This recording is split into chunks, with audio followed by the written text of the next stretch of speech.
अच्छा, एक चीज़ बच्चों मैं आपको बताता चलूँ कि हम डेफिनेटली वीडियो जब बना रहे हैं तो आप लोग वीडियो को सामने रख के जब चीज़ों को समझ रहे होते हैं तो आपने एक चीज़ का ख्याल रखना है कि आपके सामने बुक होनी चाहिए, वीडियो में ज़्यादा टाइम ना लगे या आप लोगों को ज़्यादा टाइम वेस्ट ना हो। जिसलिए मैं बाज़ दफ़ा सवाल नहीं लिखता। और अगेन अगर किसी सवाल में 3-4 पार्ट है तो मैं 3 के 3 या 4 के 4 पार्ट भी नहीं करवाता। ठीक है? आप लोगों को बस एक बेसिक कॉन्सेप्ट देना होता है। बेसिक कॉन्सेप्ट के बाद जब मुझे लगे ना कि हाँ बाकी सारे भी एग्जैक्टली इसी कॉन्सेप्ट से होने हैं, फिर बाकी पार्ट नहीं मैं करवाता। अगर आप लोगों की रिक्वेस्ट ना हो या कोई मेथड चेंज ना हो किसी पार्ट में, मेथड चेंज हो तो फिर डेफिनेटली मैं आपको करवा देता हूँ दूसरा पार्ट भी, लेकिन जब ज़रूरत नहीं होती तो मैं नहीं करवाता। फिलहाल क्वेश्चन नंबर 10, अगेन हम फिलहाल उन क्वेश्चंस के ऊपर फोकस कर रहे हैं जो शॉर्ट में आए हुए हैं, या वो वाले लॉन्ग भी, जो लॉन्ग भी है और शॉर्ट भी हैं, हम वो वाले सवाल पहले कर रहे हैं। क्वेश्चन नंबर 10 है, prove that the angle in a semi circle is a right angle. ये हमने मैट्रिक में भी पढ़ा हुआ है। ठीक है, आप लोगों ने मैट्रिक में 10th क्लास में थ्योरम किए हुए हैं कि सेमी सर्कल में जो भी सर्कम एंगल बनता है वो हमेशा क्या होता है, 90 डिग्री होता है। तो यहाँ भी ये प्रूव करना है angle in a semi circle, मतलब हाफ सर्कल जो होगा उसमें कोई भी हम एंगल बनाए सर्कमफेरेंस के ऊपर वो हमेशा क्या होगा, 90 डिग्री। लेकिन फिलहाल हमें प्रूव करना है ये वेक्टर्स की मदद से। तो करते हैं शुरू। आपके सामने एक सेमी सर्कल नजर आ रहा है। मैं दो पोजीशन वेक्टर फिलहाल यूज कर रहा हूँ, एक है जी ओ ए और एक है ओ बी। देखिए सेंटर से सर्कल तक का डिस्टेंस क्या होता है, रेडियस। तो ये ओ ए भी रेडियस है, ओ बी भी रेडियस है। मैं इस डिस्टेंस की बात करूं तो डिस्टेंस बराबर है, लेकिन अगर मैं डायरेक्शन की बात करूं तो एक डायरेक्शन इस तरफ है और एक ही डायरेक्शन इस तरफ है। सपोज कर लें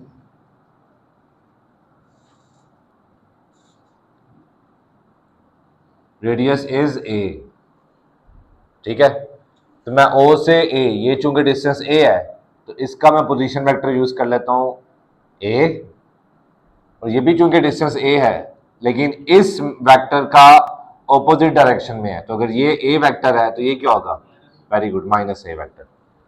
मतलब ओ ए यहां पे हमने सपोज किया वेक्टर ए और ओ बी सपोज किया माइनस ए। ठीक हो गया,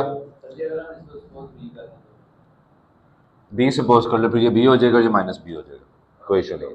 ठीक है, अब इसी तरह हम सर्कमफेरेंस के ऊपर मैं कोई एक पॉइंट सपोज कर रहा हूं सी। अब ये ओ से सी तक ये डिस्टेंस भी रेडियस के बराबर ही होगा। ठीक है, लेकिन चूंकि अब वेक्टर चेंज हो गया है, ये वेक्टर की मैग्नीट्यूड सेम थी लेकिन ऑपोजिट डायरेक्शन होने की वजह से एक ए था और एक माइनस ए था। इसकी डायरेक्शन देखिए जरा, अभी ऑपोजिट डायरेक्शन में नहीं है कि मैं माइनस कर दूं या कोई और साइन लगा दूं। अब डायरेक्शन ऑपोजिट की बजाय अच्छी खासी चेंज होगी हुई है, तो इसलिए मैं इसको ए या माइनस ए की बजाय ए को नाम दे देता हूं बी। यह है वेक्टर बी। तो एक तीसरा पॉइंट जो हमने, तीसरा पोजीशन वेक्टर जो हमने सपोज किया उसका वेक्टर क्या है, बी। सही हो गया। अब हमने प्रूव क्या करना है कि सर्कमफेरेंस के अंदर जो एंगल बन रहा है वो क्या, 90 डिग्री। तो हम इस सी के लिए, सी आप यहां पे भी ले सकते थे, यहां भी ले सकते, यहां पे कहीं पे भी ले सकते हो, कोई इशू नहीं है। ठीक है, जैसे फॉर एग्जांपल चले मैं यहां पे ले लेता हूं सी। तो अगेन ये ओ सी क्या है, वेक्टर बी। सही हो गया। अब प्रूव क्या करना है कि सी पे जो सर्कम एंगल बन रहा है वो क्या है, 90 डिग्री। यानी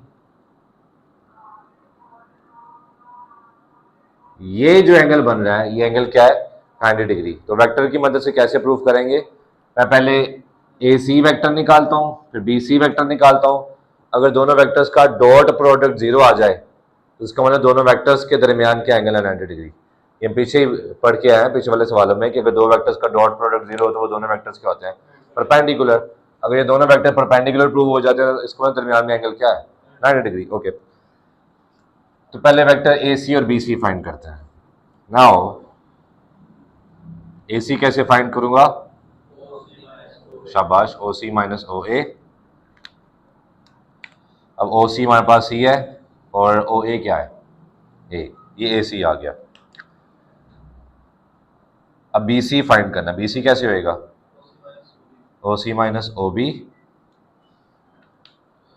अगेन ओ सी क्या है, ओ सी बी, तो यहाँ पे बी आना था यार।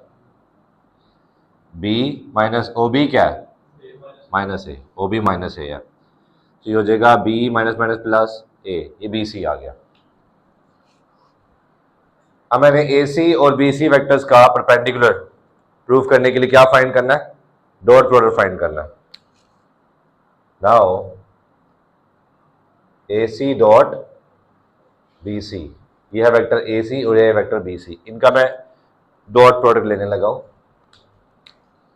ए सी की वैल्यू हमने क्या निकाली हुई है, B minus A, dot B C की वैल्यू क्या फाइंड किया है, बी प्लस ए। अब डॉट प्रोडक्ट कैसे फाइंड करना है, पहले बी को आप दोनों के साथ मल्टीप्लाई करें, फिर ए को दोनों के साथ मल्टीप्लाई करें डॉट के साथ। प्लीज देखिएगा, बी का मैं दोनों के साथ डॉट प्रोडक्ट ले रहा हूं, ये हो जाएगा B dot B plus B dot A. अब माइनस ए का दोनों के साथ डॉट प्रोडक्ट लेने लगा हूं, minus A dot B minus plus minus A dot A. दो सेम वेक्टर्स का डॉट प्रोडक्ट, जैसे हमने आई डॉट आई क्या पढ़ा था, 1 होता है, जे डॉट जे पढ़ा था क्या होता है, 1 होता है, के डॉट के क्या होता है, 1। तो बी डॉट बी 1 नहीं होगा, लेकिन इसको हम लिख सकते हैं बी स्क्वायर। ठीक है, मैं आपको पूरा करके दिखाता हूं कैसे बी स्क्वायर लिख सकते हैं। यहां पे देखिएगा, बी डॉट बी है तो बाय डेफिनेशन क्या पढ़ा था, दोनों की मैग्नीट्यूड का product into cos theta, theta जो बी और बी के दरमियान है, बी और बी के दरमियान 0 एंगल है, कॉस 0 क्या होता है 1, बी हमें नहीं पता तो बी की मैग्नीट्यूड बी, इस बी की मैग्नीट्यूड भी बी, cos 0 1 होता है तो क्या आ गया बी स्क्वायर। तो सिंपल बी डॉट बी को B square, A dot A को ए स्क्वायर, सी डॉट सी को सी स्क्वायर लिख सकते हैं आप। हमें बी नहीं पता बी कितना 1 है 2 है 3 है 4 है, तो इसलिए बी ही लिखेंगे उसकी मैग्नीट्यूड की जगह। तो बी डॉट बी क्या हो गया बी स्क्वायर, और ये ए डॉट ए क्या हो गया ए स्क्वायर, जबकि ए डॉट बी और बी डॉट ए दोनों सेम होते हैं, लेकिन एक पॉजिटिव एक नेगेटिव है, कट गया। इनने कल ही पढ़ा था कि ए डॉट बी फाइंड करें या बी डॉट ए फाइंड करें, दोनों सेम होते हैं, दोनों का आंसर सेम आता है। तो दोनों सेम हुए ना, ए डॉट बी और बी डॉट ए, लेकिन एक पॉजिटिव है एक नेगेटिव है तो कट गया, ये आ गया ए सी डॉट बी सी। सही है। अगेन ये बी है कितना, ये बी किसके बराबर है, रेडियस के बराबर नहीं है, और ए भी रेडियस के बराबर नहीं है, तो यहां हम रेफरेंस यूज कर सकते हैं कि बी स्क्वायर ए स्क्वायर के बराबर ही है। ठीक है, तो यहाँ पे आप बी की जगह ए पुट कर दें या ए की जगह बी पुट कर दें, आपकी मर्जी है। कोई एक काम करना, दोनों काम नहीं करने कि बी की जगह ए पुट कर दिया और ए की जगह बी पुट कर दिया, कोई एक काम करना। ए स्क्वायर की जगह मैंने बी स्क्वायर पुट कर दिया, कट गया, आंसर क्या आ गया 0। तो दोनों वेक्टर्स का डॉट प्रोडक्ट क्या आ गया 0, हेंस ए सी और बी सी दोनों क्या हुए परपेंडिकुलर। परपेंडिकुलर का मतलब क्या है कि ए सी और बी सी के दरमियान क्या एंगल आ रहा है 90 डिग्री, यही तो प्रूफ करना था। So angle in a semicircle is always a right angle। ये क्वेश्चन में 10 था। अच्छा, क्वेश्चन में 11 के लिए तो कुछ वर्किंग है जो आपको समझनी जरूरी है। समझ लें जी, ये आपके पास एक राइट ट्राइंगल है, ठीक है, जिसमें ये आपके पास है हाइपोटेन्यूस थीटा है, तो थीटा के सामने वाली साइड क्या होती है परपेंडिकुलर, और ये क्या हो गया बेस। ठीक है, यहां पे एक पॉइंट है जिसके कोऑर्डिनेट क्या होंगे एक्स और वाई। ठीक है, आपने मुझे बताना है कि एक्स कोऑर्डिनेट किसके बराबर होगा और वाई कोऑर्डिनेट किसके बराबर होगा। गौर से देखिएगा प्लीज, ये एक्स होता क्या है, एक्स एक्सिस के ऊपर जितना डिस्टेंस है इस पॉइंट तक वो एक्स होता है, और ये वाई कोऑर्डिनेट क्या होता है, इस पॉइंट तक वाई एक्सिस के ऊपर जितना डिस्टेंस है वो वाई होता है, यानी ये अगर वाई है तो ये भी क्या है वाई। सही हो गया। मैंने एक्स फाइंड करना है, एक्स फाइंड करके यहां पुट कर दूंगा और वाई फाइंड करके मैं यहां पुट कर दूंगा। कैसे फाइंड करता हूं आपकी तवज्जो देखिए, हमने कुछ रेशियोज पढ़ी हुई हैं, sine theta is equals to perpendicular over hypotenuse, cos theta is equals to base over hypotenuse, and tan theta is equals to perpendicular over base। आपकी तवज्जो जी, x यानी x बेस है, y यानी y परपेंडिकुलर है, और h आपके पास hypotenuse है, इसको भी मैं h लिख लेता हूँ। मैंने x फाइंड करना है, x यानी बेस फाइंड करना चाह रहा हूं, तो बेस किस किस में आ रही है, इन दोनों में, यानी इन दोनों में से कोई एक रेशियो यूज करूंगा, ठीक है।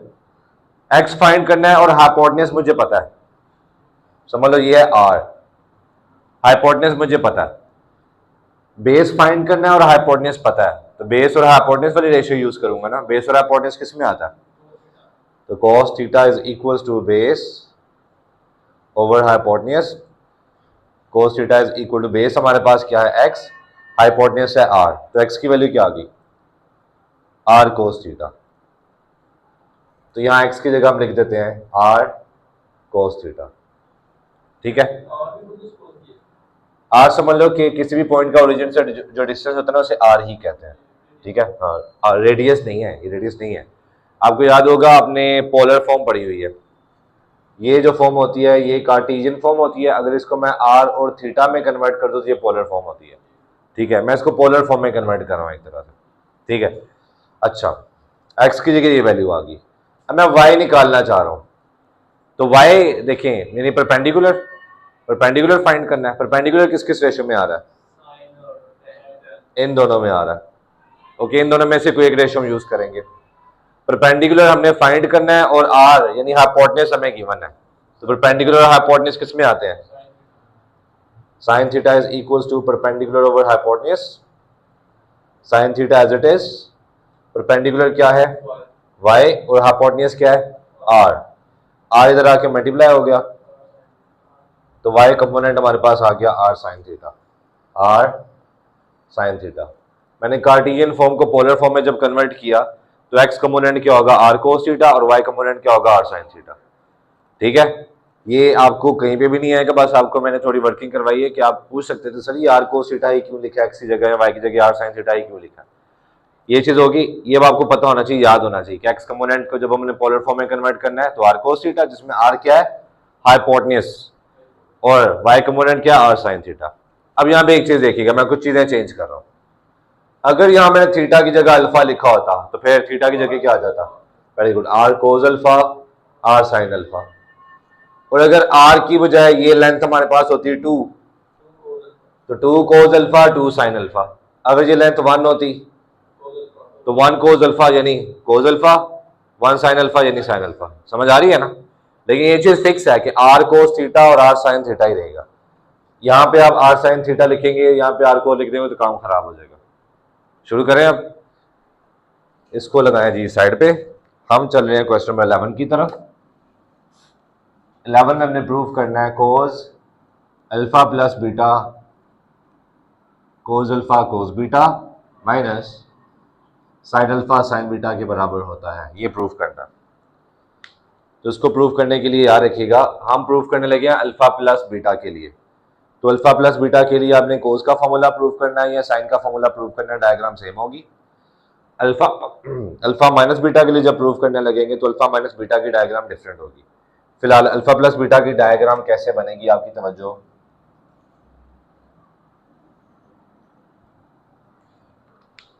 दो वेक्टर सपोज कर रहा हूं ओरिजिन से, एक है जी वेक्टर ओ ए, ठीक है, इसका एक्स एक्सिस के साथ जो एंटी क्लॉकवाइज एंगल बन रहा है वो है अल्फा, सपोज कर लिया। एक वेक्टर है ओ बी, इसका अगेन एक्स एक्सिस के साथ पॉजिटिव एक्स एक्सिस के साथ क्लॉकवाइज जो एंगल बन रहा है वो क्या है बीटा। ये मैं पता है कि एंटी क्लॉकवाइज जब हम रोटेट करते हैं तो एंगल पॉजिटिव होता है, क्लॉकवाइज जब जाते हैं तो एंगल क्या होता है नेगेटिव, ठीक है। तो ये क्लॉकवाइज था तो एंगल माइनस बीटा और एंटी क्लॉक की वजह से अल्फा, ठीक हो गया। अब मैं ए के कोऑर्डिनेट्स लिखना चाह रहा हूं, और से देखिएगा, सपोज टू यूनिट वेक्टर्स, तो जो सामने ओ ए एंड ओ बी, मैंने क्या कहा दोनों क्या है, ये यूनिट वेक्टर है। यूनिट वेक्टर का मतलब क्या होता है, वेरी गुड, कि इन दोनों की मैग्नीट्यूड क्या है 1, यूनिट वेक्टर के साथ ही हम प्रूव कर सकते हैं। तो जी सामने सपोज कर लें अगर मैं यहां से एक स्ट्रेट लाइन ड्रॉ करूं यहां पे, तो ये एक राइट एंगल ट्राइंगल हो गई, ओ ए की मैग्नीट्यूड कितनी है आर, यानी आर कितना 1, मतलब ये डिस्टेंस 1 है, ठीक है बेटा, सामने देखिएगा। हमने अभी देखा कि एक्स कंपोनेंट क्या होगा, R cos theta. X component क्या होगा, आर कोस थीटा। और फिलहाल यहाँ पे आर कितना है, 1, तो 1 कोस थीटा की जगह क्या लिखूंगा, अल्फा। यहां 1 लिखने की जरूरत है नहीं। वाई कंपोनेंट क्या होगा, R sine theta. R again कितना है, तो 1 साइन थीटा की जगह क्या लिखूंगा, अल्फा। अल्फा। ये ओ ए के कंपोनेंट्स आ गए। अब बी की बात करते हैं। इसको भी अगर मैं एक्स एक्सिस के साथ एक स्ट्रेट लाइन ड्रॉ करूं तो ये भी एक राइट एंगल ट्रायंगल बन गई।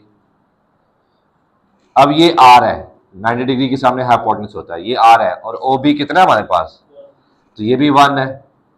तो अगेन ये भी क्या है, R cos theta, R sine theta, ऐसे ही है। लेकिन आर इस केस में भी कितना है, 1 कोस थीटा की जगह क्या लिखूंगा, माइनस बीटा, शाबाश। और आर यानी 1 साइन थीटा की जगह क्या लिखूंगा, माइनस बीटा, शाबाश। सही हो गया, ओके। जैसे हमारे पास 2 3 ये कोई पॉइंट है, इसको जब मैं पोजीशन वेक्टर की फॉर्म में लिखता था तो कैसे लिखता था, 2i + 3j। सही है। इसी तरह समझ लें ये 2 पॉइंट है ए बी, इनके मैं पोजीशन वेक्टर लिखने लगा हूं। ओ ए क्या होगा, इसके साथ आई आ जाएगा और इसके साथ J, cos alpha I plus sine alpha J. O B क्या हो गया, कोस के अंदर में माइनस आ रहा हो तो खत्म हो जाता है, तो ये कोस बीटा आई, साइन के अंदर में माइनस आ रहा हो तो बाहर आ जाता है, माइनस साइन बीटा जे। ये ओ ए और ओ बी 2 पोजीशन वेक्टर्स आ गए। ओके जी, आगे चलते हैं। ओ ए ओ बी यहां तक एक दफा आपने देख लिया, ठीक है। चले, हमने प्रूव करना है कोस के लिए। हमने डॉट प्रोडक्ट की डेफिनेशन पढ़ी है, और डॉट प्रोडक्ट की डेफिनेशन में कोस आता है, तो इसलिए मैं इन 2 वेक्टर्स का डॉट प्रोडक्ट फाइंड करने लगा हूं। Now O A dot O B, right side पे वैल्यूज पुट करें। ओ ए क्या है,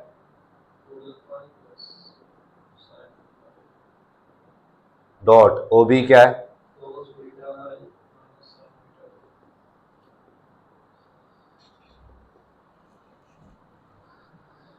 यहां पे डेफिनेशन अप्लाई कर रहा हूं। 2 वेक्टर्स का डॉट प्रोडक्ट की डेफिनेशन क्या है कि दोनों की मैग्नीट्यूड का प्रोडक्ट इनटू कॉस, यहां पे थीटा आएगा। थीटा मतलब वो एंगल जो ओ ए और ओ बी के दरमियान है, वो लिखते हैं। फिलहाल मैं राइट साइड को सॉल्व करने लगा हूं। जब डॉट प्रोडक्ट हम 2 वेक्टर्स को मल्टीप्लाई कर रहे होते हैं तो सेम सेम वैल्यूज को मल्टीप्लाई करते हैं ना, आई वाली आई के साथ, तो कोस अल्फा कोस बीटा से मल्टीप्लाई होगा, और आई डॉट आई 1 हो गया, वो लिखने की जरूरत नहीं है। और जे वाली वैल्यू को जे के साथ, तो sine alpha minus sign beta से मल्टीप्लाई होगा, तो minus sine alpha sign beta, और जे डॉट जे 1 होता है, वो लिखने की जरूरत नहीं है। अच्छा, हमें यहाँ पे एंगल लिखना है जो ए और वेक्टर बी के दरमियान है, मतलब ये वाला एंगल है जो इन दोनों के दरमियान आ रहा है, ठीक है। ये ओ ए है और ये ओ बी है, तो दोनों के दरमियान यही एंगल आ रहा है ना, दोनों के दरमियान भाई यही एंगल आ रहा है ना, ठीक है। अब देखो, जब मैं मैग्नीट्यूड की बात कर रहा हूँ, यहाँ पे मैं डायरेक्शन देख रहा हूँ, इन दोनों के दरमियान जो एंगल आ रहा है मैं डायरेक्शन देख रहा हूँ कि ऊपर जा रहा है कि नीचे जा रहा है। तो जब मैं डायरेक्शन देख रहा हूँ तो एंगल को आपने मैग्नीट्यूड की तरह कंसीडर करना है। मैग्नीट्यूड में साइन नहीं काउंट करते, तो ये अल्फा और ये बीटा दोनों को प्लस कर दूंगा तो क्या आ जाएगा, अल्फा प्लस बीटा। ये एंगल है दरमियान में अल्फा प्लस बीटा, तो वो ओ ए और ओ बी के दरमियान क्या एंगल है, अल्फा प्लस बीटा। जी देखो, मैं दोबारा वही चीज कह रहा हूं। जब हम कह रहे हैं ना कि ये एंगल ऊपर की तरफ जा रहा है, क्लॉकवाइज है, तो वो पॉजिटिव है, एंटी क्लॉकवाइज है पॉजिटिव है, और क्लॉकवाइज की वजह से नेगेटिव है। मैं बात कर रहा हूं अब मैग्नीट्यूड की। मैग्नीट्यूड हमेशा पॉजिटिव होती है, मैग्नीट्यूड के साथ कभी भी नेगेटिव नहीं लगाते, ठीक है। ये डायरेक्शन की वजह से पॉजिटिव या डायरेक्शन की वजह से नेगेटिव आ रहा है, लेकिन मैं कह रहा हूं दोनों के दरमियान कितनी अमाउंट है, एंगल की कितनी अमाउंट है, तो तब हम माइनस नहीं देखेंगे, तब हम बस देखेंगे कि ये अल्फा और ये बीटा दोनों को प्लस कर देंगे तो alpha plus beta. Clear, okay हो गया, ठीक है। अच्छा, अब ओ ए ओ बी की मैग्नीट्यूड क्या है, और ये as it is, right hand side भी एज इट इज। तो बस यही प्रूफ करना था। कोस अल्फा प्लस बीटा किसके बराबर होता है? Cos alpha cos beta minus sine alpha sign beta. ठीक है। अच्छा, यहाँ पे एक और चीज ऐड कर रहा हूं। अगर आपको आज प्रूव करें कोस अल्फा माइनस बीटा के लिए, लेकिन आपने गलती से ये प्रूव कर दिया, तो यहाँ पे एक छोटा सा ट्विस्ट पास करें।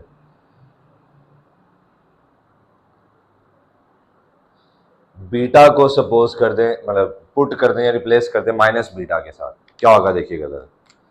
कोस as it is, alpha as it is, beta की जगह माइनस बीटा पुट करूंगा तो ये क्या हो गया? Minus beta.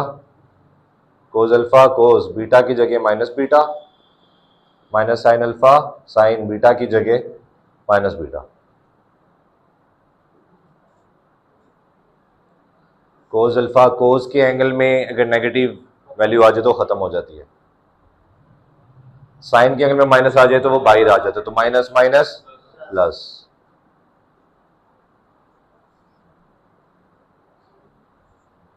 तो आपने कोस अल्फा प्लस बीटा से ही cos alpha minus beta prove कर दिया। सही हो गया। आप ऐसे भी कर सकते हैं, या इसका अलग मेथड है विद डिफरेंट डायग्राम, तो वैसे भी कर सकते हैं। ठीक हो गया जी। क्वेश्चन नंबर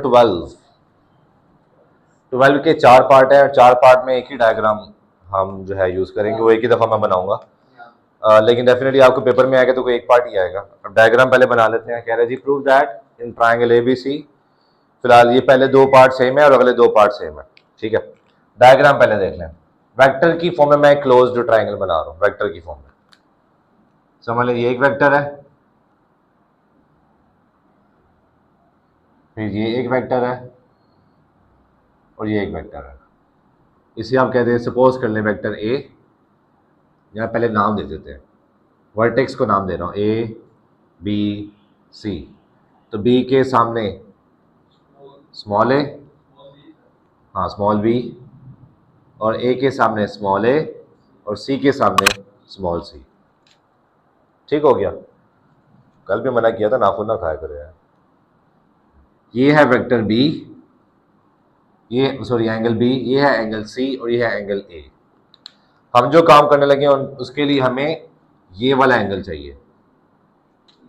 ठीक है, बी और ए के दरमियान एंगल, सॉरी ये सी और ए के दरमियान एंगल है। एक चीज मुझे बताएं, ये एक स्ट्रेट लाइन है, स्ट्रेट लाइन का टोटल एंगल कितना होता है? 180 डिग्री। सही है। अगर इसको मैं 2 पार्ट्स में तोड़ दूं, ये अगर x है तो ये कैसे निकालेंगे? 180 में से ये x माइनस कर दो, ये आ जाएगा। टोटल 180 होता है ना, तो 180 में से ये वाला माइनस कर दो तो ये वाला एंगल आ जाएगा। ठीक है, सेम। देखिए ये एक स्ट्रेट एंगल है, अगर ये एंगल बी है तो ये कितना होगा? वेरी गुड, 180 में से ये वाला यानी बी माइनस कर दो, ये आ जाएगा। ये कितना होगा? 180 में से सी माइनस कर दो, ये आ जाएगा। और ये वाला कितना होगा? 180 में से ए माइनस कर दो। सही है। यहाँ पे हमें नजर आ रहा है कि वेक्टर सी और ए के दरमियान एंगल आ रहा है 180 माइनस बी, वेक्टर ए और बी के दरमियान एंगल आ रहा है 180 माइनस सी, और वेक्टर बी और सी के दरमियान क्या आ रहा है? 180 minus A. Is that clear? Okay. अब पहले पार्ट के मुताबिक हमने ये प्रूव करना है, ये क्लोज्ड फिगर है, तो वेक्टर में जब भी क्लोज फिगर बन रही हो तो उन तमाम वेक्टर्स का सम क्या होता है? 0। इसका मतलब कि vector A plus B plus C ये क्या 0 के इक्वल है। ठीक हो गया। अब आप देखिए हमने प्रूव किसके लिए करना है? बी के लिए करना है, सी के लिए करना है, कि डी के लिए करना है? डी तो है ही नहीं। ए के लिए करना है, बी के लिए करना है, कि सी के लिए करना है? बी के लिए प्रूव करना है, तो बी के अलावा बाकी दोनों वैल्यूज राइट साइड पे ले जाए, माइनस ए माइनस सी। ठीक है। अब दूसरी चीज, बी के लिए प्रूव करना है ना, तो बी के साथ ही दोनों तरफ मैं डॉट प्रोडक्ट अप्लाई करने लगा, taking dot product with B. ठीक है, दोनों तरफ minus A dot B minus B dot C, या सी डॉट बी, जैसे मर्जी लिख लें। बी डॉट सी फाइंड करें या सी डॉट बी फाइंड करें, वो सेम होते हैं, हमने पढ़ा हुआ। अब दो सेम वेक्टर हैं तो ये तो हो गया बी स्क्वायर। ठीक है। अब यहाँ मैं डेफिनेशन अप्लाई करने लगा हूँ डॉट प्रोडक्ट की। माइनस दो वेक्टर्स के डॉट प्रोडक्ट कैसे फाइंड करते हैं? वेरी गुड, दोनों की मैग्नीट्यूड का प्रोडक्ट। फिलहाल हमें ए और बी का नहीं पता ना, तो मैं मैग्नीट्यूड को डस्टर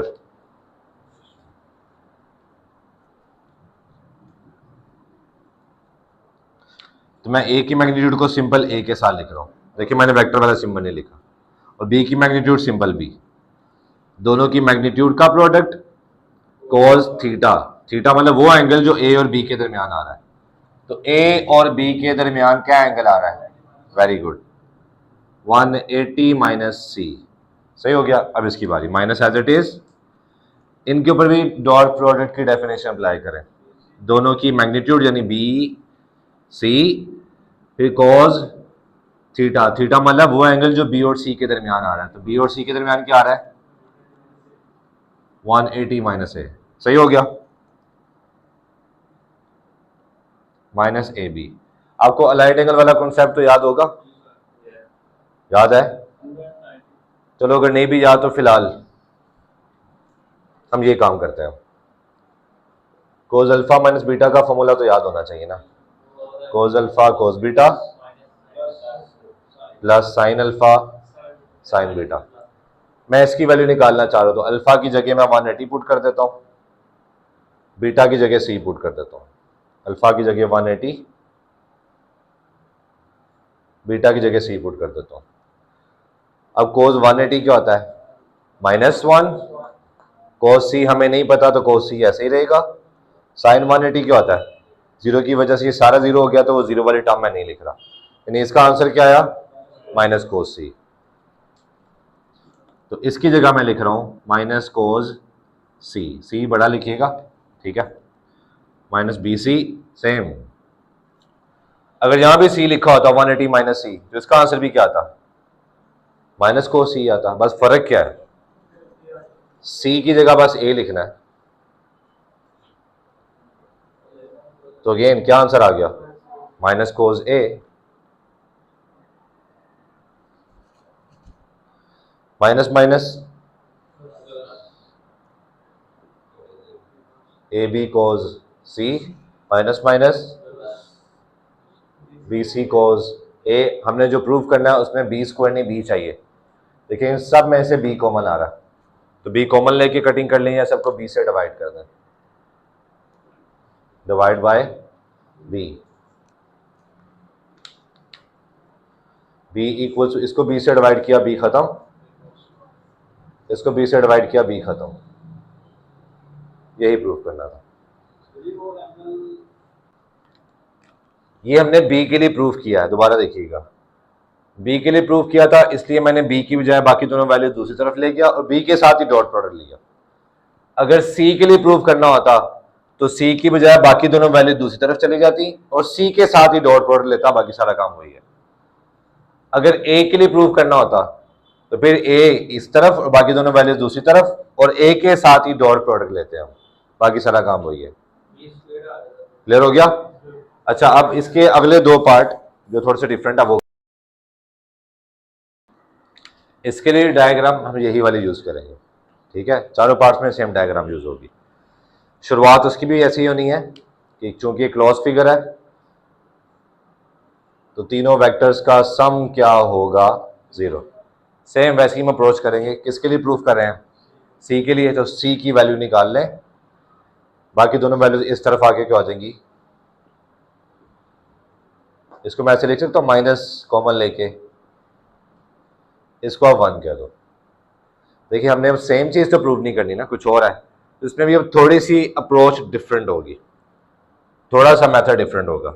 ये माइंड में रखिएगा, आपकी तवज्जो जी। अगेन सी के लिए प्रूफ कर रहे थे, तो सी की वैल्यू निकाल ली और सी के साथ ही मैं डॉट प्रोडक्ट लेने लगा। Taking dot product with C. C dot C equals to minus C dot A plus B. नहीं, यहां पे अलग अलग नहीं करना। अगर ये प्रूफ करना होता तो मैं अलग अलग कर देता, ये अलग अलग कर देता। ये प्रूव करने के लिए यहाँ पे सी को अलग अलग नहीं करना। क्या करने लगे प्लीज समझो। देखिए मैंने इस एक्सप्रेशन को 1 का नाम दिया हुआ है, यानी सी इसके इक्वल है, तो मैं सी की ये वाली वैल्यू इस सी की जगह पुट करने लगा हूं। From 1 minus as it is C की वैल्यू क्या है माइनस ए प्लस बी, और ये साथ as it is dot A plus B. Left side पे सी डॉट सी क्या हो गया, शाबाश। ये माइनस माइनस तो A plus B dot A plus B dot, दो सेम है, जैसे दो सेम थे तो सी डॉट सी सी स्क्वायर हो गया, बी डॉट बी स्क्वायर हो गया, तो ए प्लस बी के साथ क्या हो गया ए प्लस बी का होल स्क्वायर। चले फिर भी मैं इसको होल स्क्वायर नहीं लिख रहा, मैं इसको अगेन अलग अलग करने लगा। पहले ए को दोनों के साथ डॉट प्रोडक्ट अप्लाई करें, A dot A plus A dot B. अब बी का दोनों के साथ अप्लाई करें, B dot A plus B dot B. A dot A क्या होता है A square, A dot B हो या बी डॉट ए दोनों सेम नहीं है, दोनों को ऐड करके मैं 2a डॉट बी लिख लूं, और ये b डॉट बी क्या हो गया बी स्क्वायर, शाबाश। ए स्क्वायर प्लस बी स्क्वायर मैंने पहले लिख लिया है, प्लस 2a डॉट बी की डेफिनेशन अप्लाई करने लगा हूं। कोई चीज कि दोनों की मैग्नीट्यूड का प्रोडक्ट, फिर कॉज थीटा, थीटा की जगह क्या आएगा ए और बी के दरमियान जो एंगल है, क्या एंगल है 180 माइनस सी, शाबाश। यहां सी स्क्वायर चलता आ रहा है, A square plus B square plus 2ab cos, इस सारे की वैल्यू हमने क्या निकाली थी, very good, minus cos C. तो C square equal to A square plus B square plus minus minus 2ab cos C, यही प्रूव करना था। ठीक हो गया। यहाँ पे एक चीज दोबारा सुन लें, भूल गए होंगे, यहाँ पे पीछे अभी हमने कोज अल्फा माइनस बीटा वाले फॉर्मूले से वैल्यू निकाली है, तो ये वैल्यू अगेन कोज अल्फा माइनस बीटा अलग से आप सॉल्व करके जो वैल्यू आती है वो यहाँ पुट कर दें। ठीक हो गया।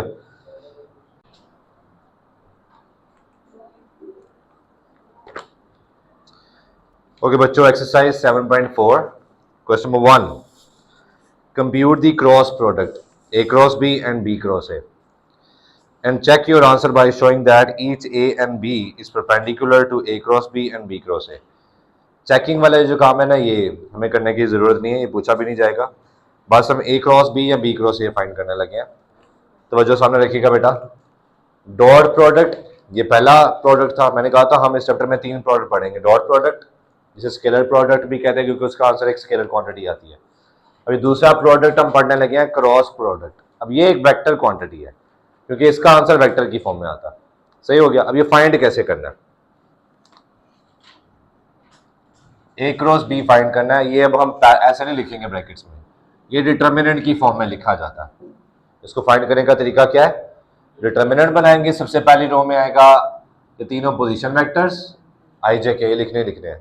उसके बाद देखिए पहले आपने ए लिखा हुआ है कि बी लिखा हुआ है, तो पहले आप ए की सिर्फ वैल्यूज लिखिए, कंपोनेंट्स एक्स वाई जी के 2 1 -1। अब बी के कंपोनेंट्स, सही हो गया। अब ये वही काम है जो आपने प्रीवियस क्लास में एक्सपैंड किया हुआ है, 3/3 डिटर्मिनेंट को किसी भी रो या किसी भी कॉलम से एक्सपैंड करना है। किससे एक्सपैंड करना है, एक्सपैंडिंग फ्रॉम रो 1। अब रो 1 ये है हमारे पास, रो 1 के साइन हमने याद रखे हैं, हमने पूरे डिटर्मिनेंट के साइन याद रखे हुए हैं कि साइन हमेशा प्लस से स्टार्ट होगा, इसके बाद ऑल्टरनेटिव साइन, प्लस के बाद माइनस के बाद, तो हम रो 1 से एक्सपैंड करें तो ये साइन यूज करेंगे। ओके जी, पहली एंट्री आई और इसका साइन क्या है, तो प्लस स्टार्टिंग में लिखने की जरूरत नहीं होती, माइनस अगर हो तो वो लिखा जाता है, फिर इसके साथ 2/2 का डिटर्मिनेंट आएगा, लिखते हैं बाद में। दूसरी एंट्री जे और उसका साइन, इसके अंदर भी एंट्री लिखते हैं बाद में। फिर तीसरी एंट्री प्लस इसका साइन और ये के प्लस के। ओके जी, अब अंदर कैसे लिखना प्लीज देखिएगा, आई जिस रो में है और जिस कॉलम में है इन दोनों को इग्नोर कर दे, बाकी 4 एंट्रीज इसी तरतीब में यहां पे लिखनी है। जे जिस रो में है और जिस कॉलम में है इसको इग्नोर कर दें, बाकी ये 4 एंट्रीज इसी तरतीब में यहाँ पे लिख दें। के जिस कॉलम और रो में वो इग्नोर कर दे, बाकी 4 एंट्रीज इसी तरतीब से यहाँ पे लिखेंगे आप।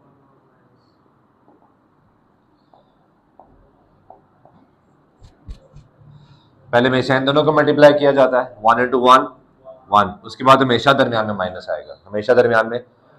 दूसरी वैल्यू पे डिपेंड करता है कि अगर वो नेगेटिव है तो माइनस माइनस प्लस हो जाएगा। अभी दूसरी वैल्यू पे नहीं हम गए।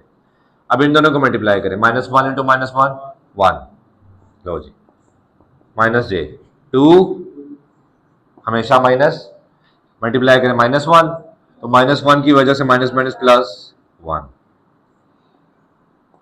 -2 हमेशा -1, अब इनको मल्टीप्लाई किया तो 1, 1 - 1 0 आए, 2 + 1 3 और ये -3 जे, -2 - 1 -3 के, ये है जी A cross B, that's it. अच्छा, अगर B क्रॉस A फाइंड करना होता तो B क्रॉस A लिखा होता, तो फिर यहाँ पे आई जे के लिखने के बाद क्या लिखता, पहले B के कंपोनेंट्स फिर A के कंपोनेंट्स, और आंसर डेफिनेटली डिफरेंट आना था, ये नहीं आना था। क्लियर हो गया?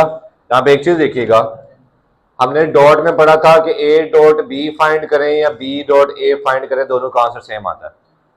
अब क्रॉस में क्या होता है, आप A क्रॉस B फाइंड करें या B क्रॉस A फाइंड करें, दोनों का आंसर नेगेटिव होता है एक दूसरे का। सही है, यानी अब जगह चेंज करेंगे तो माइनस हो जाएगा आंसर। क्लियर? ये याद रखिएगा। तो B क्रॉस A निकाल लेंगे ना। ओके, अब ये चीज है क्या, ये जो हमने क्या निकाला है, आपको ये सवाल सिंपल ऐसे भी आ सकता है, फाइंड A क्रॉस B या फाइंड B क्रॉस A, आपने फाइंड कर लिया, या ऐसे भी आ सकता है, find a vector which is perpendicular to the plane containing A and B। किन दो वेक्टर्स का नाम लिया, यानी आप वो वेक्टर निकालें जो A और B दोनों वेक्टर्स के प्लेन के ऊपर परपेंडिकुलर हो, तो इसका मतलब आपने A क्रॉस B या B क्रॉस A निकालना है, क्योंकि ये जो आपने आंसर निकाला ना A cross B, it is perpendicular to both A and B vectors. ये आंसर वेक्टर A के ऊपर भी परपेंडिकुलर है, ये आंसर वेक्टर B के ऊपर भी परपेंडिकुलर है, क्योंकि हमने A क्रॉस B निकाला हुआ। अगर मैंने C क्रॉस D निकाला होता तो इसका आंसर किस किस के ऊपर परपेंडिकुलर होता, वेक्टर C पर भी परपेंडिकुलर होता, वेक्टर D पर भी परपेंडिकुलर होता। डायग्राम से समझाऊं, ये देखो, समझ लो ये वेक्टर ए बी, तो आपने A क्रॉस B निकाला, वो ये है, तो देखो दोनों वेक्टर्स के ऊपर परपेंडिकुलर है। ठीक है, यहां एक और चीज देखो, x के लॉन्ग I, y के लॉन्ग J और z के long K। Anti clockwise discuss करें, एंटी क्लॉकवाइज हमेशा आंसर क्या आता है, पॉजिटिव आएगा। ओके, अगर मैं I क्रॉस J निकालता हूं तो I क्रॉस J का आंसर क्या आना चाहिए, वो वेक्टर जो I और J दोनों के ऊपर परपेंडिकुलर हो, तो I और J के ऊपर क्या परपेंडिकुलर है, K, तो I क्रॉस J का आंसर K आ रहा है, J क्रॉस K का आंसर क्या आना चाहिए I, K क्रॉस I का आंसर क्या आएगा J। ये एंटी क्लॉकवाइज था। क्लॉकवाइज चलते हैं, आप क्लॉकवाइज क्या हो जाएगा, नेगेटिव। I क्रॉस K का आंसर क्या होगा, -J, K क्रॉस J का आंसर क्या होगा, J क्रॉस I का आंसर क्या होगा। अच्छा, ये तो यहाँ आपको समझ आ रहा है कि क्लॉकवाइज एंटी क्लॉकवाइज चल रहे हैं। अगर मैंने ऐसे लिखा हो, ये लो I क्रॉस J मैंने लिखा, अब कैसे पता चलेगा क्लॉकवाइज लिखा है एंटी क्लॉकवाइज, सिंपल है, I के बाद J जा रहा है, I के बाद J है ना, तो I के बाद J ऊपर की तरफ है नीचे की तरफ है, तो I के बाद J, ये देखो ऊपर की तरफ डायरेक्शन है, तो ये एंटी क्लॉकवाइज है, इसका आंसर पॉजिटिव किया आएगा। अगर लिखा होता है ऐसे K क्रॉस J, K के बाद किसकी तरफ जाना है, तो K से J की तरफ जाओ, तो ये क्लॉकवाइज है, क्लॉकवाइज है, तो इसका आंसर क्या आएगा -I। ठीक है, तो दो वेक्टर्स का अगर क्रॉस प्रोडक्ट फाइंड कर रहे हैं तो वो जो आंसर है वो क्या होता है, वो उन दोनों वेक्टर्स के ऊपर परपेंडिकुलर होता है। दोबारा सुन लें, बच्चे कंफ्यूज हो जाते हैं। एक तो ऐसे पूछा जा सकता है कि find A cross B, find B cross A, आपने फाइंड कर लिया, और ऐसे भी पूछा जा सकता है find a vector which is perpendicular to the plane containing A and B, तो इसका मतलब A क्रॉस B या B क्रॉस A निकालना है, क्योंकि A क्रॉस B और B क्रॉस A दोनों A और B के ऊपर परपेंडिकुलर होते हैं, कोई एक निकालना, कोई एक। क्लियर हो गया?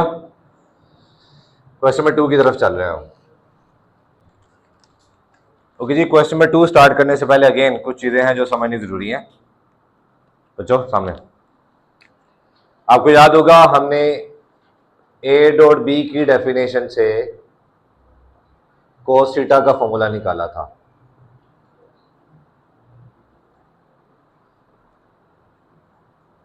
ये हमने कोस थीटा की फॉर्मूला ए डॉट बी की डेफिनेशन से निकाला था। तो अब ए डॉट बी की डेफिनेशन के बाद हमें ए क्रॉस बी की डेफिनेशन पढ़नी है। तो दो वेक्टर्स का क्रॉस प्रोडक्ट किसके बराबर होता है? दोनों की मैग्नीट्यूड का प्रोडक्ट इंटू साइन थीटा। अभी थीटा क्या चीज है? ए और बी के दरमियान जो भी एंगल होगा वो थीटा की जगह लिखा जाएगा। लेकिन ये अभी तक देखो एक स्केलर क्वांटिटी है। इसको वेक्टर बनाने के लिए यहाँ पे एक यूनिट वेक्टर एन होगा। ये अब एन क्या चीज है? ए बी के प्लेन के ऊपर जो वेक्टर परपेंडिकुलर है ये उसका यूनिट वेक्टर है। अगर यहाँ लिखा होता आई क्रॉस जे तो एन की जगह के आ जाता, क्योंकि आई और जे के ऊपर के परपेंडिकुलर होता है ना। अगर यहाँ लिखा होता जे क्रॉस के, जे के डायरेक्शन देखा, हाँ आई। अगर लिखा होता के क्रॉस जे, के क्रॉस जे, अभी मैं जा रहा हूँ क्लॉकवाइज तो यहाँ माइनस आई आ जाता। इस चीज का ख्याल रखना आपने, ठीक है। फिलहाल मैंने एन लिखा, जनरलाइज कर दिया। अब मैंने इस फॉर्मूले से साइन थीटा की वैल्यू निकालनी है। तो ए बी इस तरफ आके डिवाइड हो गया और ये एन यूनिट वेक्टर भी यहां पे आके डिवाइड होगा, इक्वल्स टू साइन थीटा। हमें इसका आंसर क्या चाहिए? स्केलर क्वांटिटी चाहिए। फिर पता है ए क्रॉस बी भी एक वेक्टर आंसर आएगा, ये यूनिट वेक्टर भी एक वेक्टर चीज है। तो इसको मैग्नीट्यूड बनाने के लिए दोनों तरफ मैग्नीट्यूड अप्लाई करता है। अब साइन थीटा पहले ही एक स्केलर वैल्यू है, इसकी जब मैग्नीट्यूड लूंगा,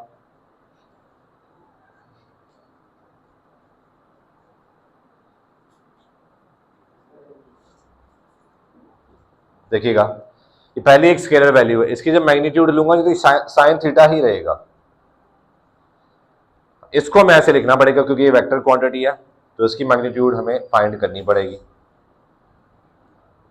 ए बी पहले से ही एक स्केलर क्वांटिटी है, तो इसके साथ ये ब्रैकेट लगाएं या ना लगाएं फर्क नहीं पड़ता। अगेन ये यूनिट वेक्टर है, तो यूनिट वेक्टर की मैग्नीट्यूड कितनी होती है? 1। तो नीचे 1 लिखे ना लिखे फर्क पड़ेगा नहीं। तो ये आ गया sine theta, sine of angle निकालने का फॉर्मूला। ठीक हो गया। क्वेश्चन नंबर 2 सवाल है जी। लेकिन इसके 4 पार्ट है तो मैं कोई एक आपको करवा रहा हूं। Find a unit vector perpendicular to the plane containing A and B, ये सवाल है। अब मैं क्या पढ़ने लगा हूं देखिएगा। Find a vector perpendicular to the plane containing A and B. मैंने क्या मिस किया? यूनिट मिस किया मैंने, यूनिट। उसने सवाल में लिखा फाइंड अ यूनिट वेक्टर, लेकिन पहले हम वेक्टर निकालेंगे फिर उसका यूनिट वेक्टर निकालेंगे। यूनिट वेक्टर निकालने के लिए वेक्टर होना जरूरी है ना। तो सवाल हम, उसने लिखा फाइंड अ यूनिट वेक्टर, लेकिन हम पहले करेंगे find a vector. Find a vector perpendicular to the plane containing A and B. मुझे बताएं इसका मतलब क्या है? Find a vector perpendicular to the plane containing A and B, तो क्या फाइंड करना है? ए क्रॉस बी या बी क्रॉस ए निकाल लो। सही है, पीछे यही तो सवाल किया हमने अभी। तो ए क्रॉस बी निकाल लें या बी क्रॉस ए निकाल लें, दोनों ए और बी के ऊपर परपेंडिकुलर ही होते हैं। तो बताएं ए क्रॉस बी निकालूं या बी क्रॉस ए, जो मर्जी निकाल लो। ओके, ए क्रॉस बी निकालते हैं। तो ये एक निकालना है, आई जे के। पहले ए लिखा तो ए की वैल्यूज, अब बी की वैल्यूज। मैं इसको रो 1 से एक्सपैंड करने लगा हूं। ये रो 1, इसके साइन प्लस माइनस प्लस हमें याद है।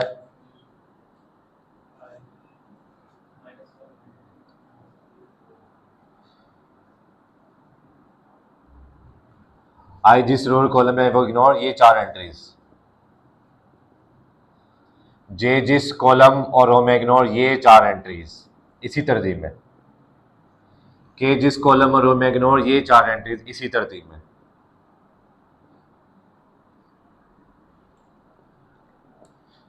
-4, उसके बाद हमेशा माइनस, +3 आंसर आ रहा है। -4, उसके बाद हमेशा माइनस, -2 आंसर आ रहा है, तो माइनस माइनस +2। 3, उसके बाद हमेशा माइनस, -2, तो माइनस माइनस +2। तो ए क्रॉस बी का आंसर आ गया -7 आए। ये देखो ये नंबर घट रहे थे अभी, ये -2 तो माइनस माइनस +2j +5k, ये A क्रॉस B हमने निकाल लिया। ठीक है, सवाल दोबारा पढ़ रहा हूं। Find a unit vector perpendicular to the plane containing A and B, लेकिन अभी मैंने यूनिट वेक्टर नहीं निकाला, सिर्फ वेक्टर निकाला। हमने ये वेक्टर निकाला है which is perpendicular to the plane containing A and B। तो अब इसका क्या निकालना है? Unit vector.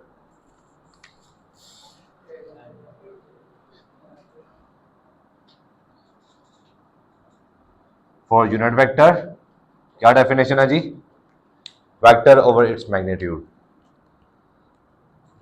A cross B over A cross B की मैग्नीट्यूड। A क्रॉस B तो है, इसकी मैग्नीट्यूड चाहिए हमें, वो अलग से निकाल लेते हैं, हमें आगे भी उसकी जरूरत पड़नी है।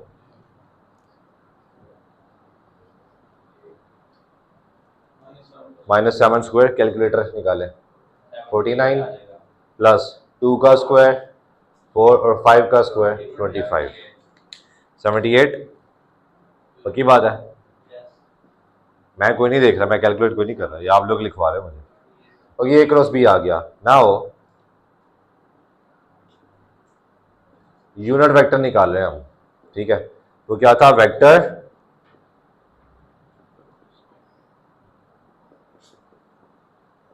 ओवर इट्स मैग्नीट्यूड, ये निकला है unit vector. It is a vector which is perpendicular to the, it is a unit vector which is perpendicular to the plane containing A and B। लेकिन सवाल अभी खत्म नहीं हुआ। सवाल में कह रहा है also find sine of the angle between A and B। Sine of the angle मतलब साइन थीटा निकालना है। अब साइन थीटा निकालने के लिए हमें A क्रॉस B की मैग्नीट्यूड चाहिए, वो पहले हमने निकाल ली है। A और B की मैग्नीट्यूड भी चाहिए, तो वो पहले निकाल लेते हैं जी। A की मैग्नीट्यूड -1 का स्क्वायर 1, -1 का स्क्वायर 1, -1 का स्क्वायर 1, तो ये आ गया √3। B की मैग्नीट्यूड चाहिए 2 square plus -3 square plus 4 square, तो 2 square 4, -3 square 9 and 4 square 16, 29।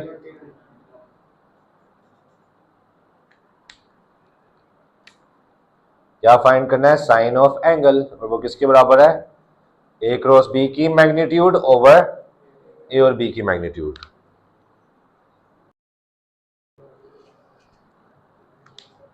Values put कर रहा हूं।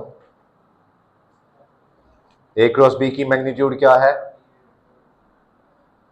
ओवर A की मैग्नीट्यूड क्या है और B की मैग्नीट्यूड। इसको सिंप्लीफाई कर लीजिएगा, नहीं करना आता तो कैलकुलेटर पे एक दफा लिख के इक्वल प्रेस करेंगे, आपको सिंप्लीफाइड आंसर दे देगा। ठीक है, दैट्स इट। क्वेश्चन नंबर 2 खत्म। क्वेश्चन नंबर 5, क्वेश्चन नंबर 5 में 3 वेक्टर्स हमें गिवन है और पूछ रहा है बताएं जी कौन से 2 वेक्टर्स परपेंडिकुलर हैं तो कौन से पैरेलल है। Find a vector which are perpendicular और पैरेलल। ठीक है, एक चीज मुझे बताएं, अगर फॉर एग्जांपल u और v दोनों परपेंडिकुलर हैं तो क्या u और v को मुझे पैरेलल के लिए चेक करना चाहिए? क्यों?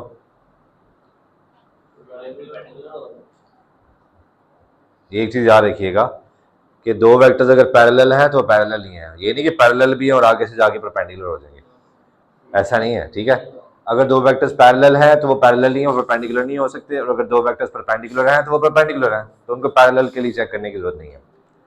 परपेंडिकुलर के लिए हमने क्या पढ़ा हुआ है कि अगर 2 वेक्टर्स का डॉट प्रोडक्ट 0 हो जाए तो वो परपेंडिकुलर होते हैं, और इसी तरह अगर 2 वेक्टर्स का क्रॉस प्रोडक्ट 0 हो जाए तो वो पैरेलल होते हैं।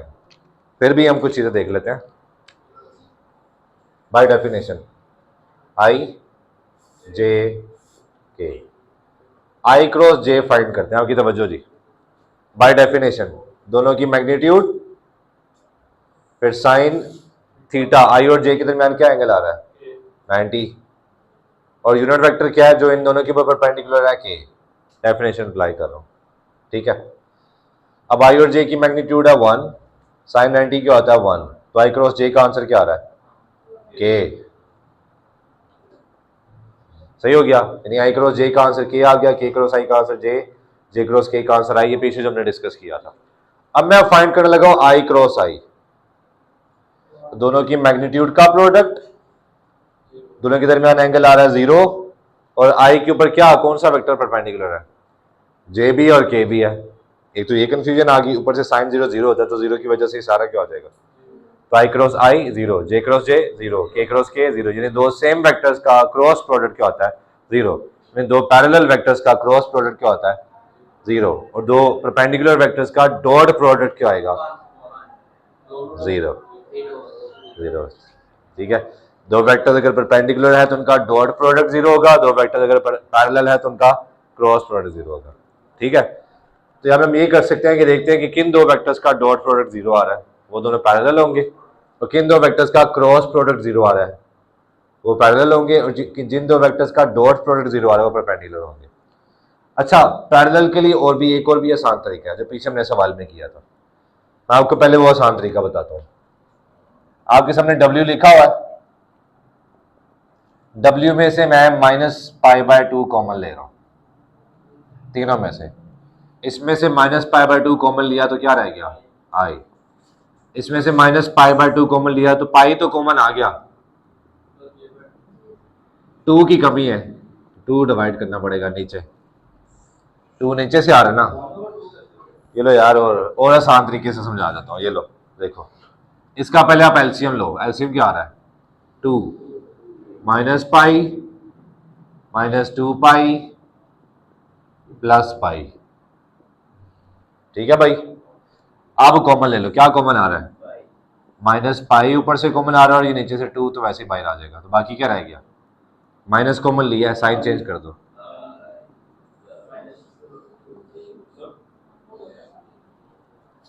सही हो गया। ये किसके बराबर आ रहा है,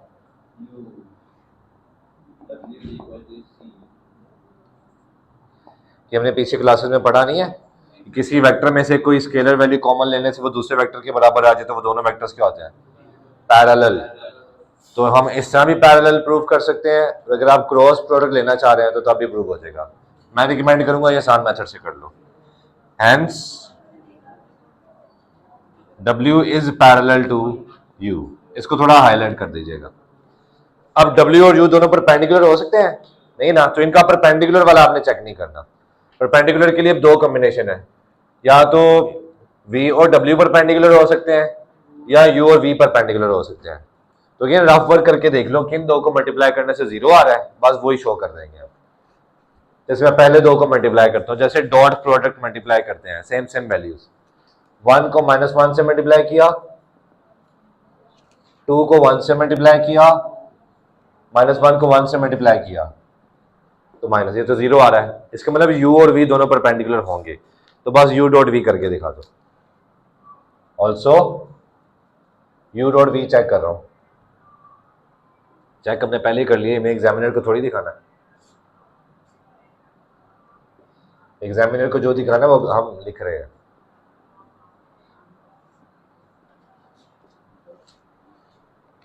जी, same same values, 1 into -1 -1, 2 into 1 and -1 into 1, zero answer आ गया। U डॉट V का आंसर जीरो आ रहा है, so U is perpendicular to V। चलो जी, परपेंडिकुलर भी बता दिया, पैरेलल भी बता दिया, दैट्स इट।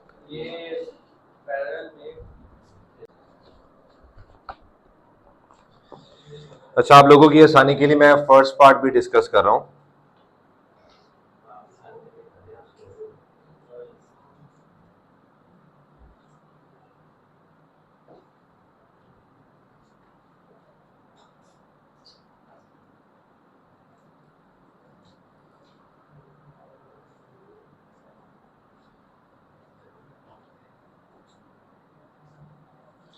अगेन सेम, हमने बताना है कौन से दो वेक्टर्स पैरेलल हैं और कौन से दो परपेंडिकुलर हैं।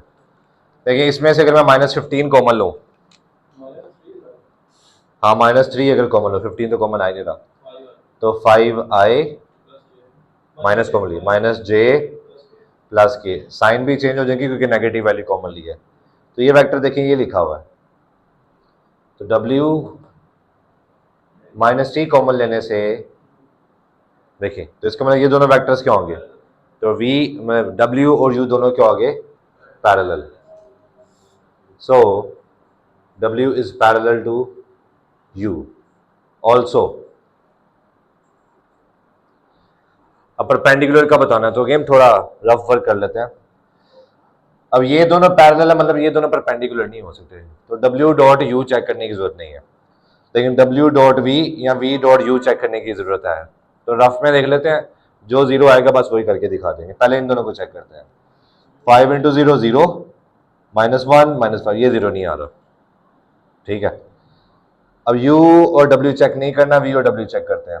0 इंटू -15 0, 1 इंटू 3 3, और ये आ रहा है 15 आ रहा है, कोई भी जीरो नहीं आ रहा। इसका मतलब कि परपेंडिकुलर इसमें कोई भी नहीं है। जब परपेंडिकुलर कोई भी नहीं है फिर दोनों करके दिखाने पड़ेंगे आपको, यानी आपको u डॉट वी भी करके दिखाना है, जीरो नहीं आएगा। फिर आपको v डॉट w भी करके दिखाना है, वो भी जीरो नहीं आएगा। और लास्ट में लिखना है none of the given vectors are perpendicular, लेकिन जो पैरेलल था वो हमने बता दिया, ठीक है।